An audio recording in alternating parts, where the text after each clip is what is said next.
So hello and welcome guys, मैं सकानी आपका हमारे चैनल से इन्वेस्टमेंट्स पे हार्दिक स्वागत करता हूँ। ठीक है, जो आज का हमारा वीडियो है वो होने वाला बेसिकली जो हमारा सीरीज चल रहा था, जैसे मीन्स आपको पता चल गया होगा 1980 का ये पार्ट 3 होने वाला है। ठीक है, सो इसमें हम वॉरेन बफेट का जो लेटर की सीरीज चली थी उसी को आगे कंटिन्यू करने वाले। और अगर आप इस सीरीज में नए हो, आपको मीन्स ये सीरीज पता नहीं है सीरीज क्या है, सो आप प्लीज़ इस पूरी सीरीज के पेज को चेक कर दीजिएगा। पेज के लिंक ऊपर आई बटन में आप देख सकते हो जाके। ठीक है, और ये वीडियो है उसके पहले का जो वीडियो बनाया था हमने, यानी इस 1980 के लेटर का पार्ट 2 जो हमने बनाया था, उसका लिंक ऊपर आई बटन में, वहाँ पे आके आप वो वीडियो भी देख सकते हैं। ठीक है, और इस जो पूरी प्लेलिस्ट है उसके जो पहला वीडियो था, यानी पूरी सीरीज का पहला वीडियो था, उसका लिंक भी ऊपर आई बटन में, ताकि आप इन जो पहले वीडियो से देख के मीन्स पूरी तरीके से मीन्स पूरी सीरीज आप पूरी प्लेलिस्ट देख सकते हो। ठीक है, सो आप देख सकते हो। सो आज चालू करते हैं आज का हमारा वीडियो। ठीक है, सो आप ये सब देख सकते हो और अभी बिना किसी टाइम पास के चालू करते हैं आज का हमारा वीडियो। लेकिन उसके पहले अगर आपने हमारे चैनल को अभी तक सब्सक्राइब नहीं किया तो फटाके सब्सक्राइब कर दीजिएगा, बाजू में बेल आइकन उसको भी दबा दीजिएगा, ताकि हमारे चैनल पे कोई भी नई वीडियो है उसको नोटिफिकेशन सबसे पहले आपके पास है। ठीक है, तो चालू करते हैं आज का वीडियो और चालू करने के साथ चलते सीधा हमारी पीपीटी की तरफ। तो हेलो फ्रेंड्स, जैसा आप अभी देख सकते हैं हम हमारी पीपीटी पे आ चुके हैं। तो ये basically Berkshire Hathaway shareholders letter 1980 part 3 in Hindi. ठीक है, बाय सिंपल इन्वेस्टमेंट। सो हम चालू करें जो हमारा पीपीटी है उसको। सो जो लेसन नंबर 7 है उसमें वॉरेन बफेट जी कहते हैं, वे कहते हैं if we were to sell equities that we hold and replace them with the long-term tax-free bonds, our reported operating earnings would be rise immediately by over 30 million annually. Such a shift tempts us not at all. यानी अगर हमारे पास जितनी भी equity है, यानी जितने भी share है, अगर उन सबको हम अगर बेच देते हैं और उसको टैक्स फ्री बॉन्ड यानी long term tax free bond के साथ रिप्लेस कर देते हैं, तो जो हमारे रिपोर्टेड अर्निंग्स हैं तकरीबन $30 मिलियन से बढ़ने वाली है। लेकिन ऐसी शिफ्ट से हमें बिल्कुल भी खुशी नहीं होती बेसिकली। सो अब इस चीज़ को और डिटेल में एक्सप्लेन करने के लिए चलते सीधा हमारे कैमरे पे। ठीक है, सो ये जो लेसन नंबर 7 है उसमें वॉरेन बफेट जी बेसिकली कहते हैं कि हम अभी के अभी, यानी 1980 की बात कर रहा हूँ मैं बेसिकली, यानी वॉरेन बफेट जी भी 1980 की बात कर रहे थे। तो वे कहते हैं कि मीन्स अभी के अभी जब भी मैं लेटर लिख रहा हूँ तब भी के तभी अगर मैंने जितने भी हमारे शेयर्स हैं, यानी जितने भी हमारी इक्विटीज है उसको पूरा बेच दिया मैंने, और सबको बेच के हमने टैक्स फ्री बॉन्ड खरीद लिया। सो मीन्स ऐसा बॉन्ड जिसमें मीन्स आपको टैक्स नहीं देना पड़ेगा। ठीक है, सो अगर हमने ऐसे बॉन्ड खरीद लिए तो उससे हमें तकरीबन हमारा जो ऑपरेटिंग प्रॉफिट है वो तकरीबन $30 मिलियन बढ़ जाएगा, यानी हमारा जो ऑपरेटिंग प्रॉफिट है वो बहुत ज़्यादा बढ़ जाएगा। ठीक है, सो इससे होगा क्या बेसिकली मीन्स इससे जो हमारी जो फाइनेंशियल रिपोर्ट है, जैसे मीन्स हमारा APS बढ़ जाएगा, देन और भी ये सब चीज़ें बढ़ जाएगी, जिसके जो हमारा शेयर है वो बहुत ज़्यादा एट्रैक्टिव दिख सकते हैं। ठीक है, सो वॉरेन बफेट यहाँ पे ऐसा चीज़ की बात करते हैं, कहते हैं कि हम मीन्स ये चीज़ कर सकते हैं लेकिन हम करते नहीं है। ऐसा क्यों? क्योंकि मीन्स अगर हम ऐसी चीज़ करेंगे, हम मीन्स सारे शेयर बेच के अगर हम बॉन्ड खरीदेंगे और वो भी long term tax free bond खरीदेंगे, सो उसमें बेसिकली हम शॉर्ट टर्म के बारे में देखेंगे कि हाँ भाई शॉर्ट टर्म में मीन्स सिर्फ हमें $30 मिलियन का पैसा मिलेगा, यानी हमारी जो अर्निंग्स है, हमारी जो प्रॉफिट एंड लॉस स्टेटमेंट है उसमें हमें $30 मिलियन का प्रॉफिट होगा ज़्यादा, लेकिन उससे हमें लॉन्ग टर्म में लॉसेस होंगे, ऐसा वॉरेन बफेट जी कहते हैं। और वे आगे कहते हैं कि हमें बेसिकली लॉन्ग टर्म के बारे में सोचना चाहिए, शॉर्ट टर्म के बारे में देखना नहीं चाहिए, हमें शॉर्ट टर्म के बारे में सोचना ही नहीं चाहिए। और ये जो वॉरेन बफेट जी वो मीन्स बेसिकली मेरे हिसाब से वर्ल्ड के बेस्ट CEO है, उनकी जो कंपनी है बर्कशायर हैथवे, वो मीन्स पूरी तरीके से एक शेयर होल्डर सेंट्रिक कंपनी है, यानी मीन्स उसमें सबसे ज़्यादा ध्यान शेयर होल्डर्स के ऊपर दिया जाता है, यानी कंपनी के मालिक के ऊपर दिया जाता है, जिसकी वजह से वो मीन्स एक कंपनी एकदम क्या बोलते हैं खरा सोना है वो कंपनी। और हम चाहेंगे कि मीन्स और भी ऐसी बहुत सारी कंपनी हो जो मीन्स इन्वेस्टर सेंट्रिक हो। ठीक है, सो यहाँ पे वॉरेन बफेट की चीज़ की बात करते हैं कि आपको कभी भी आपको मीन्स कभी कभी ऐसा हो सकता है कि शॉर्ट टर्म आपको लालच देगा, आपको लगेगा कि शॉर्ट टर्म में भाई मुझे इतना पैसा मिलेगा, भाई मुझे ये होगा, भाई ये होगा, अभी मैं सिर्फ इतना दूंगा तो फिर मेरे को इतना मिलेगा, ऐसा होगा वैसा होगा। लेकिन आपको मीन्स ये सब चीज़ों पे ध्यान नहीं देना है, आपको हमेशा लॉन्ग टर्म के बारे में सोचना चाहिए। ठीक है, सो मीन्स समझ जाए, इसका एग्जांपल देते हैं, समझ जाए कोई भी एक कंपनी है। ठीक है, सो आपने उस कंपनी के शेयर खरीदे और उस कंपनी ने कुछ अभी ऐसा नया कोई चीज़ निकाली है। ठीक है, या फिर समझ जाए उस कंपनी ने दूसरी कंपनी को एक्वायर किया है। ठीक है, ऐसे सब कुछ। सो अगर समझ जाए ऐसे कोई कंपनी करती है, सो उसके हिसाब से आपको ये नहीं देखना चाहिए मीन्स शॉर्ट टर्म में क्या होने वाला है, आपको ये नहीं देखना चाहिए कि मीन्स इस चीज़ की वजह से उसका शेयर प्राइस ऊपर जाने वाला है कि नीचे जाने वाला है। अगर ऊपर जाने वाला है तो मैं भी खरीद देता और खरीदूंगा, फिर ऊपर जाएगा तब बेच दूंगा, ऐसा मीन्स नहीं सोचना चाहिए आपको। आप कोई भी मीन्स आप कोई भी एक शेयर आप लॉन्ग टर्म के लिए खरीदते हो, सो आपको उसको लॉन्ग टर्म के लिए ही खरीदना चाहिए। आपको शॉर्ट टर्म में मीन्स थोड़ा लालच में मीन्स प्रॉफिट में नहीं आना है, आपको लालच के चक्कर में उसको बेच नहीं देना है। ठीक है, सो अगर आप लॉन्ग टर्म के लिए कोई भी शेयर खरीदते हो, आपको लॉन्ग टर्म के लिए खरीदना है। और अगर ऐसा कोई चेंज होता है कोई भी कंपनी में, सो आपको पूरी तरीके से उसमें मीन्स उस चेंज के ऊपर ध्यान देना है। आपको ये सोचना चाहिए कि मीन्स वो चेंज का लॉन्ग टर्म में क्या इफेक्ट होगा, यानी आने वाले 5 से 10 साल में इस जो चेंज है वो चेंज का लॉन्ग टर्म इफेक्ट क्या होने वाला है, उसके इफेक्ट क्या होने वाले। ऐसा नहीं सोचना कि मीन्स इस चीज़ की वजह से 5 से 10 साल में शेयर प्राइस क्या होगा, आपको ऐसा सोचना है कि मीन्स इस चीज़ की वजह से 5 से 10 साल में इसकी जो वैल्यू है कंपनी के मीन्स अर्निंग, कंपनी का जो पैसा है यानी कंपनी का प्रॉफिट के ऊपर कितना असर होगा, कंपनी के मीन्स जो लोग हैं कंपनी के मीन्स इफेक्ट के ऊपर कितना, मीन्स ब्रांड के ऊपर कितना इफेक्ट होगा, और ये सब चीज़ों के बारे में आपको सोचना है। आपको बेसिकली शेयर प्राइस के बारे में सोचना ही नहीं चाहिए। आप अगर सिर्फ कंपनी के बारे में सोचोगे, कंपनी का प्रॉफिट बढ़ेगा, ये सब चीज़ों के बारे में सोचोगे, सो शेयर प्राइस भी उसमें कंपेंसेट हो जाएगा, क्योंकि अगर अर्निंग्स बढ़ेगी तो शेयर प्राइस भी बढ़ना एकदम क्या बोलते हैं गारंटी है। ठीक है, ठीक है। सो वॉरेन बफेट यहाँ पे इसी चीज़ की बात करते हैं। आपको मीन्स हमेशा लॉन्ग टर्म में सोचना है, शॉर्ट टर्म में नहीं सोचना चाहिए। और मीन्स ऐसी छोटी छोटी चीज़ें आती है शॉर्ट टर्म में, मीन्स आपको लालच देती है, लेकिन आपको मीन्स उस सब चीज़ों के बारे में नहीं सोचना चाहिए। जैसा मीन्स अगर समझ जाइए आपको लाइफ इंश्योरेंस पॉलिसी नहीं जाते हो, ठीक है, सो मीन्स वहाँ पे बहुत सारे ऑफर रहते हैं कि आप भाई हर साल 1 लाख रुपया दोगे, तो फिर 10 साल बाद ऐसा हर महीने 10-10 हज़ार रुपया देंगे हम, या फिर ऐसा करेंगे वैसा करेंगे, और मीन्स साथ में आपका लाइफ कवर भी देंगे, आपकी इंश्योरेंस भी देंगे, ऐसा करेंगे वैसा करेंगे, आपको इतना इंटरेस्ट मिलेगा, आपका पैसा 30% इक्विटी में लगेगा, ऐसा होगा वैसा होगा। तो मीन्स ये सब चीज़ें बहुत ज़्यादा हो रही है आजकल। सो मीन्स आपको ये सब चीज़ों से बहुत दूर रहना चाहिए। दूर क्यों रहना चाहिए? इसलिए क्योंकि मीन्स जो ये जो लाइफ इंश्योरेंस होता है उसका सिर्फ 2 ही काम होते हैं। एक ये कि आपकी लाइफ को इंश्योर करना, कि मीन्स अगर आपको कुछ हो जाए सो आपकी फैमिली को संभाल सके, या फिर आपको कुछ हो जाए सो मीन्स वो आपके अस्पताल के खर्चे को संभाल सके। और दूसरा काम ये होता है कि वो आपके लिए टैक्स बचा सके। ठीक है, सो इसके अलावा लाइफ इंश्योरेंस को और किसी भी चीज़ के लिए इस्तेमाल नहीं किया जाना चाहिए। ठीक है, सो इसलिए मीन्स मैं ये कहता हूँ आपको life insurance, basically life insurance के लिए खरीदना चाहिए। आपको मीन्स उसको क्या बोलते हैं कि रेगुलर इनकम का मीन्स एक जरिया नहीं बनाना चाहिए। मीन्स आपने बहुत सारी पॉलिसी आती है अभी फिलहाल, जिसमें वो लोग बोलते हैं कि मीन्स आप हर साल 1-1 लाख रुपया दीजिए, फिर हम आपको इतना रिटर्न देंगे, इतना मीन्स FD ऐसा इतना ये मिलेगा। मैं ऐसा नहीं बोल रहा हूँ कि वो सब कंपनी फ्रॉड है, नहीं, वो कंपनी एकदम बराबर दावा कर रही है, वो मीन्स देती है ये सब पैसे, लेकिन मीन्स आपको ये सब नहीं करना चाहिए। आपको मीन्स बेसिकली ये सब मीन्स आपको शॉर्ट टर्म में लालच देती है, लेकिन मीन्स आपको ये लालच में नहीं फंसना चाहिए। वे कहते हैं कि आपको 10 साल बाद हर साल हमको 10,000 या 20,000 रुपया देंगे, लेकिन क्या आपको पता है कि 10 साल बाद 10,000 20,000 की कीमत क्या होने वाली है? अभी समझ जाए 10 रुपये का वड़ा पाव मिलता है, तो किसी ने बोला कि अभी तो मेरे को 20 रुपया दे, मैं तेरे को 10 साल बाद 100 रुपया दूंगा। तो 10 साल बाद वड़ा पाव कीमत क्या होने वाली है आपको पता है क्या? नहीं पता है आपको। वड़ा पाव की कीमत तभी 200 रुपया हो जाए। ठीक है, सो मीन्स वो अभी आपसे 2 वड़ा पाव खरीदने के पैसे दे रहे हैं, और 10 साल बाद आपको पैसा देगा। कितना देगा आपको? मीन्स आप आधा वड़ा पाव खरीद सकते हो, इतना पैसा देगा। तो मीन्स ये तो बिल्कुल बेकार है। मीन्स महंगाई के हिसाब से ये सब चीज़ें चेंज होती रहती है, और इसलिए मीन्स आपको अभी से अपना पैसा मीन्स ऐसी फिक्स जगह पे नहीं डाल देना चाहिए। ठीक है, सो मीन्स आपको ये छोटी छोटी लालच से बचना चाहिए। आपको ये सबसे मीन्स अपनी सुरक्षा करनी पड़ेगी, आपको सतर्क रहना पड़ेगा, आपको सावधान रहना पड़ेगा। ठीक है, सो ये था लेसन नंबर 7। अब चलते लेसन नंबर 8 की तरफ। ठीक है, सो मैं आशा करता हूँ आपको इतना समझ में आया होगा। सो अभी देखते हैं आगे क्या है। आगे वॉरेन बफेट कहते हैं, वे कहते हैं always look the long term effects of a decision of a company, not the short term effects only. यानी अगर आप मीन्स कोई भी डिसीजन लेता है कोई भी कंपनी, यानी समझ जाए कोई भी कंपनी है वो कुछ भी डिसीजन लेती है, सो आपको उस डिसीजन का लॉन्ग टर्म इफेक्ट देखना है कि आपको ये जो डिसीजन है उससे कंपनी के सामने लॉन्ग टर्म में क्या होने वाला है, शॉर्ट टर्म में क्या होने वाला है, ऐसा कुछ नहीं देखना है आपको। ठीक है, सो ये था लेसन नंबर 7। मैं आशा करता हूँ आपको लेसन नंबर 7 समझ में आया होगा। सो अब बढ़ते हैं लेसन नंबर 8 की तरफ। ठीक है, तो जो लेसन नंबर 8 है उसमें वॉरेन बफेट जी कहते हैं, वे कहते हैं कि the fundamental business advantage that गाइको has enjoyed, an advantage that previously had produced staggering success, was still intact within the company. Although submerged in a sea of financial and operating troubles, its troubles in the mid-70s were not produced by any diminution or disappearance of this essential economic advantage.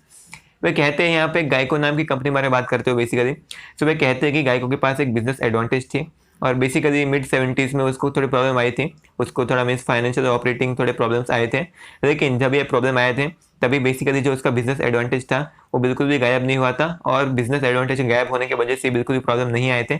In problem की कुछ और ही वजह थी। तो इसका जो business advantage था जिसको हम मोड बोलते हैं, बेसिकली हम मोड के ऊपर डिस्कशन अगले वीडियो में और करने वाले, मीन्स हम पूरी डिटेल में आपको समझाने वाले कि मोड क्या होता है। ठीक है, सो अगले वीडियो देखने के लिए हमारे चैनल को सब्सक्राइब कर दीजिएगा और नोटिफिकेशन बटन भी दबा देना। ठीक है, सो यही कहते हैं कि जो गाइको का बिजनेस एडवांटेज था वो इंटैक्ट था, और इसीलिए हम उसको एज ए टर्न अराउंड हमने उसमें इन्वेस्ट किया था। ठीक है, सो मीन्स अभी इसको और समझाने के लिए बेहतर तरीके से, और ये टर्न अराउंड होता क्या है, फिर मोड क्या होता है, वो सबको और समझाने के लिए चलते सीधा हम हमारे कैमरे पे। सो ये जो लेसन नंबर 8 है उसमें वॉरेन बफेट जी बेसिकली गाइको की बात करते हैं। गाइको क्या है? वो एक कंपनी है, और वॉरेन बफेट जी की मेनली बहुत ज़्यादा फेवरेट कंपनी है, और अभी भी वॉरेन बफेट जी के पास वो गाइको कंपनी है। मीन्स मेरे हिसाब से 1970 में उन्होंने एक कंपनी खरीदी थी, और अभी भी यानी 2020 में यानी 50 साल बाद भी उन्होंने इस कंपनी को रखा है अपने पास।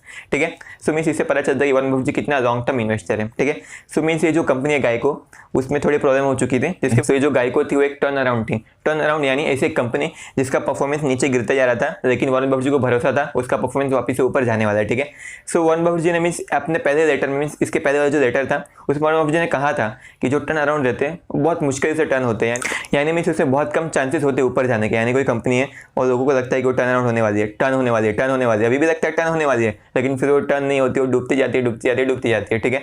जैसे आप देखोगे रिलायंस कम्युनिकेशन, फिर और भी बहुत सारी कंपनी है, ठीक है, जैसे येस बैंक, ठीक है। सो मीन्स इसके पहले वॉरेन बफेट जी खुद कह चुके हैं कि मीन्स आपको टर्न अराउंड में इन्वेस्ट नहीं करना चाहिए। मीन्स आप येस बैंक में क्यों इन्वेस्ट करना चाहोगे अभी, मीन्स आपको पता नहीं है कि मीन्स 2-3 साल बाद उस कंपनी में क्या होने वाला है। उससे अच्छा मीन्स और भी बहुत सारी अपॉर्चुनिटीज है मार्केट में, आप वहाँ पे इन्वेस्ट कर सकते हो। येस बैंक को छोड़ दो ना भाई, क्यों इतना रिस्क लेना है, ठीक है। सो वॉरेन बफेट जी ने पहले भी कहा है कि आपको टर्न अराउंड में इन्वेस्ट नहीं करना चाहिए, लेकिन यहाँ पे खुद वॉरेन बफेट जी ने टर्न अराउंड में इन्वेस्ट किया था। सो अभी हम वजह जानते हैं कि मीन्स क्यों किया था वॉरेन बफेट जी ने।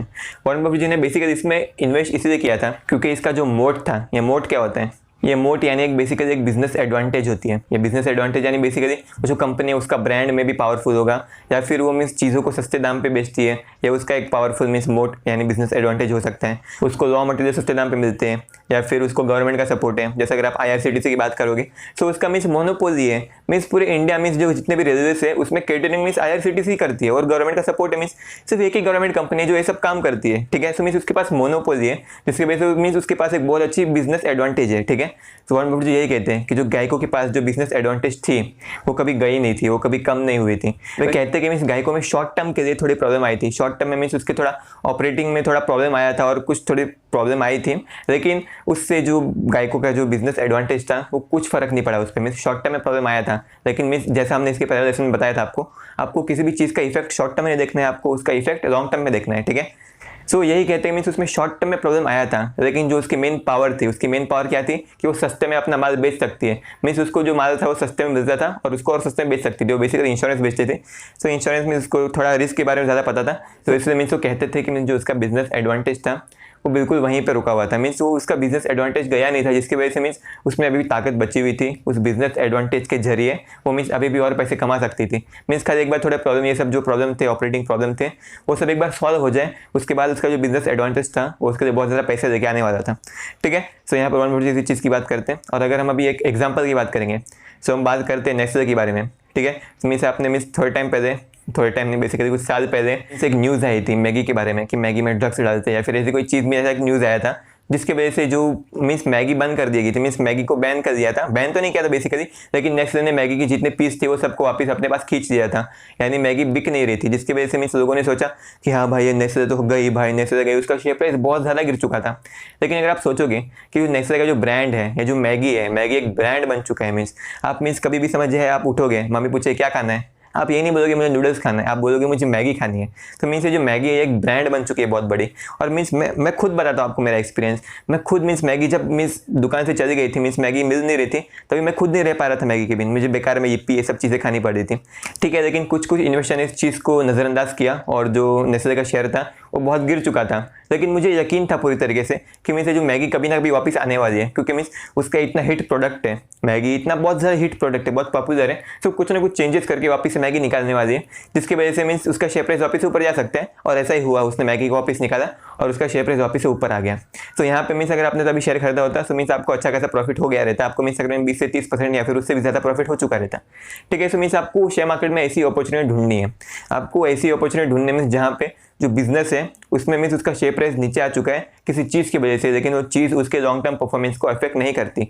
यानी जैसे मैगी की न्यूज़ आई थी, उससे मीन्स शॉर्ट टर्म में सिर्फ फर्क पड़ता है, लॉन्ग टर्म में क्या होने वाला है, सब लोग मैगी खाने ही वाले, ठीक है। सो किसी ने अगर ऐसा दिमाग लगाया होता तो उसको अच्छा खासा प्रॉफिट हो गया रहता। लेकिन मैं तो बेसिकली तभी बच्चा था, तो इसलिए मीन्स तभी मैं इन्वेस्ट नहीं कर पाया, लेकिन अभी ऐसा कोई अपॉर्चुनिटी आया तो मैं इसको छोड़ूंगा नहीं, ठीक है। सो ये था लेसन नंबर 8। सो अब चलते लेसन नंबर 9 की तरफ, ठीक है। सो मेरे हिसाब से आपको लेसन नंबर 8 समझ में आया होगा। अगर आपको लेसन नंबर 8 समझ में आया सो बहुत बढ़िया, ठीक है। सो अब चलते लेसन नंबर 9 की तरफ। सो जो लेसन नंबर 9 है उसमें वॉरेन बफेट जी कहते हैं, वे कहते हैं it is encouraging to realise that our record that is 22% annual return. जी हाँ, उनका एक रिकॉर्ड है जो कि है 22% एनुअल रिटर्न, जो कि एक काबिल तारीफ रिकॉर्ड है। मीन्स ये तभी था, मीन्स तकरीबन 1980 में ये रिकॉर्ड था। और अगर आप अभी देखेंगे यानी तकरीबन 1980 से तकरीबन अभी 40 साल हो चुके हैं, यानी 40 साल बीत चुके हैं, फिर भी जो उनका जो एनुअल एवरेज रिटर्न है वो तकरीबन 20% के आसपास है। यानी इतने 50 सालों में उन्होंने 20% का रिटर्न दिया है, जो कि काबिल तारीफ है, जो कि बहुत ज़्यादा खतरनाक है, बहुत ज़्यादा मस्त है। मीन्स इसी रिटर्न ने यानी 20% का रिटर्न ने उनको एक बिलियनर बनाया है दुनिया के। मीन्स तकरीबन एक टाइम पर दुनिया के सबसे अमीर इंसान भी थे, ठीक है। सो वे कहते हैं it is encouraging to realise that our record is achieved despite many mistake. Our failures are many, but it clearly shows that a reasonably competitive batting average can be achieved with many strikeouts. ठीक है। सो अभी उसका मतलब समझने के लिए और ज़्यादा इसके बारे में बेसिकली और डिटेल प्राप्त करने के लिए और मीन्स जो उसका एग्जांपल था नहीं, जो बैटिंग एवरेज और वो सब क्या होता है उसको और तरीके से मीन्स डिटेल में समझने के लिए चलते सीधा हमारे कैमरे पे। सो ये जो लेसन नंबर 9 है उसमें वन बट जो बेसिकली अपने एनुअल रिटर्न की बात करते हैं। वह कहते हैं कि हम बहुत बार फेल हो चुके हैं, मीन्स बहुत बार हमने कहीं पे इन्वेस्टमेंट किया और वो पैसा डूब चुका है और इसकी जो लिस्ट है वो बहुत ज़्यादा लंबी है। हम आपको अभी बता नहीं सकते इतना बड़ा लिस्ट है वो लोग का, कि मीन्स वो कहते हैं हम बहुत बार फेल हो चुके हैं लेकिन फिर भी हमने ईयर ऑन ईयर यानी CAGR यानी कंपाउंडेड एनुअल ग्रोथ रिटर्न तकरीबन 22% के आसपास हासिल किया है। यानी जो हमारा शेयर प्राइस है वो तकरीबन हर साल 22% बढ़ा है। कि अगर आप एवरेज देखेंगे तो एवरेज आपको हर साल 22% का रिटर्न मिलता है और साथ ही साथ हमारा जो बुक वैल्यू है वो भी हर साल 20% की एवरेज से बढ़ा है। तो वे कहते हैं कि हमने इतनी सारी मिस्टेक की फिर भी हमारा जो रिटर्न है वो इतना ज़्यादा अच्छा है। जो 22% का रिटर्न होता है मीन्स आपको लगेगा कि बहुत कम रिटर्न है, लेकिन जो 22% पर ईयर का रिटर्न है वो बहुत ज़्यादा अच्छा होता है। आप कहीं से भी आपको 22% रिटर्न मिल गया तो मीन्स आपकी चांदी ही चांदी है, ठीक है। तो मैं आपको यहाँ पे एग्जांपल देना चाहूँगा। वो एग्जांपल ये है कि मीन्स अगर समझ जाइए आपको 24% रिटर्न मिलता है, यानी आप हर 3 साल में अपना पैसा डबल कर देते हो, ठीक है। सो अगर आपको 24% रिटर्न हर साल मिलेगा तो आप 3 साल में अपना पैसा डबल कर दोगे, ठीक है। सो अगर आपने ऐसे ही करके अगर समझ जाइए पहला साल है और इस साल आपने 10 लाख रुपया डाला और आप हर 3 साल अपना पैसा डबल कर दे आते हो, यानी आपको हर साल 24% का रिटर्न मिलता है। सो अगले 30 साल में 30वें साल के अंत तक आपका जो 10 लाख रुपया है वो तकरीबन 102 करोड़ रुपए बन जाएंगे, ठीक है। सो मीन्स ये नंबर सुन के आपकी आंखें खुल गई रहेगी, मीन्स आपका दिमाग खुल गया रहेगा ऐसा। और ये मीन्स सच में ऐसा होता है, इसको कंपाउंडिंग बोलते हैं बेसिकली। सो मीन्स कंपाउंडिंग की मदद से आपका 10 लाख 102 करोड़ बन सकता है, लेकिन उसके लिए आपको 30 साल लगेंगे, ठीक है। सो मीन्स ये जो लोग हैं वो लोग मीन्स 30 साल रुकने की इंतजार नहीं करते, वो कहते हैं मुझे आज ही पैसा चाहिए, आज ही पैसा चाहिए, मुझे 21 दिन में पैसा डबल करना है, मुझे ऐसा करना है वैसा करना है, और आखिरकार कुछ नहीं हो पाता है। वो लोग अपना पैसा खो के बैठते हैं और बहुत बार ऐसा हो भी चुका है, ठीक है। तो मीन्स आपको ज़्यादा रिटर्न के पीछे नहीं भागना चाहिए। आप मीन्स नॉर्मली अगर 24-25% भी रिटर्न कमा पाते हो, मीन्स मेरे ये भी बहुत ज़्यादा होता है। अगर आपने 15-20% भी कमा लिया वो भी एकदम कमाल का रिटर्न है। आपने 10 से 15% भी कमा लिया वो भी एक अच्छा खासा रिटर्न है, ठीक है। सो अगर आप उतना कमा लेते हो फिर भी मीन्स आप करोड़पति बन सकते हो कुछ ही साल में, लेकिन आपको पेशेंस होना चाहिए, आपको मीन्स सब्र होना चाहिए, आपको पता होना चाहिए कि आप रातों रात अमीर नहीं बनोगे, आपको कुछ साल लगेंगे, आपको तकरीबन 15 से 20 साल लगेंगे अमीर बनने में, ठीक है। सो यहाँ पे और मोटी सी चीज़ की बात करते हैं। वे कहते हैं कि हम बहुत बार फेल हो चुके हैं फिर भी हमने 22% का रिटर्न हासिल किया। तो इससे हमें सीखने क्या मिलता है? इससे हमें सीखने मिलता है कि आप मीन्स थोड़ा थोड़ा फेल हो सकते हो, मीन्स आप कभी कभी फेल हो सकते हो, लेकिन फिर भी एवरेज आपको अच्छा खासा रिटर्न मिल सकता है। सो उसी चीज़ का एग्जांपल यहाँ पे वॉरेन बफेट जी ने बेसबॉल के साथ दिया था। वे कहते हैं कि हम बहुत बार स्ट्राइक आउट हो चुके हैं। स्ट्राइक आउट यानी क्या? यानी बेसिकली आप समझ सकते हैं आउट हो चुके, क्रिकेट में जैसे मीन्स आउट होता है वैसे आप समझ जाए आउट हो चुके हैं हम, यानी हम बहुत बार आउट हो चुके हैं, लेकिन जो हमारा एवरेज स्कोर है वो फिर भी बहुत ज़्यादा अच्छा है। एवरेज स्कोर यानी क्या? यानी समझ जाए इंडिया की टीम है, उसके अगर एवरेज स्कोर देखेंगे यानी उसने एक साल का एवरेज स्कोर देखेंगे, यानी उसने एक साल में जितने भी मैच खेले उसका सब स्कोर प्लस कर देंगे और जितने भी मैच हुए डिवाइडेड बाय उतने मैच कर देंगे, तो उसका एवरेज स्कोर मिलेगा।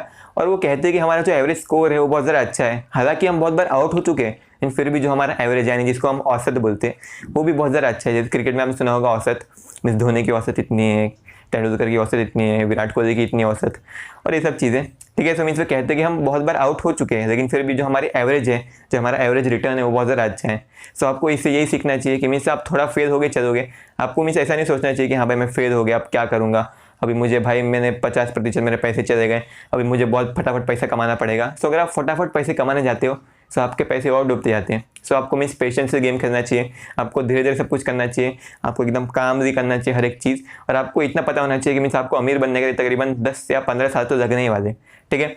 सो ये था लेसन नंबर 9 और यहाँ पे वीडियो खत्म होती है हमारी। और अगर आपको ये वीडियो अच्छी लगी तो प्लीज़ लाइक सब्सक्राइब कर देना, और अगर आपको ऐसा लगा कि इस वीडियो से कुछ नया सीखने मिला तो प्लीज़ हमारे चैनल को सब्सक्राइब कर दीजिएगा और नोटिफिकेशन बेल भी दबा दीजिएगा, ठीक है, क्योंकि हम ऐसी वीडियो आते रहने वाले। और जो प्लेलिस्ट है अगर आपने इसके पहले कोई वीडियो देखनी है तो पूरी प्लेलिस्ट को चेक कर देना, उसके लिंक ऊपर आई बटन में आप देख सकते हैं, ठीक है। So thank you so much इस वीडियो यहाँ देखने के लिए, थैंक यू सो मच। अब हम चलते हैं।